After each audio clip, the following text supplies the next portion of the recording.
Bien-aimé, devant toi, peut-être, il peut y avoir de défis, il peut y avoir de problèmes. Mais les problèmes, ce n'est pas d'accepter ces problèmes. Les problèmes, ce n'est pas de se tamiser, ce n'est pas de te rabaisser devant le problème. Mais les problèmes, c'est de considérer ces problèmes, de considérer bénignes comme motivation qui peut te pousser à chercher la face de Dieu. La Bible dit, nous sommes obligés de prier sans cesse. Lorsque la Bible dit de prier sans cesse, c'est de ne pas arrêter de prier. Ce n'est pas le fait de prier mardi, mercredi, mais c'est d'avoir une vie de prière. C'est ça la première des choses. C'est pour cela que vous allez comprendre, David avait accepté la présence de Goliath. Bien-aimé, tu peux avoir un rival dans la vie.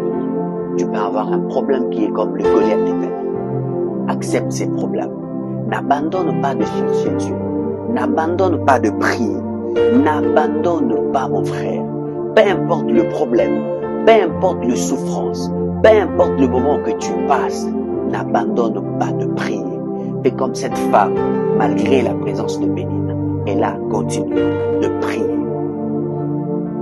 La deuxième vérité, après avoir accepté la présence du problème, après avoir accepté la présence de Pénina, la deuxième vérité, c'est la solitude.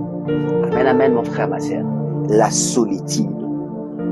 À un certain moment, si vous lisez dans le verset 7, la Bible dit, Anne a monté à Silo.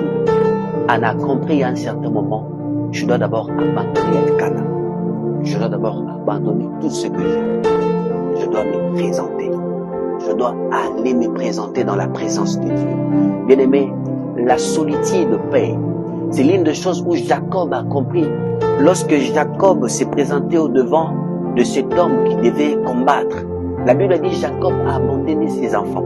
Jacob a abandonné ses femmes. C'est parce qu'à un certain moment dans la vie, ça nous demande la solitude. La solitude.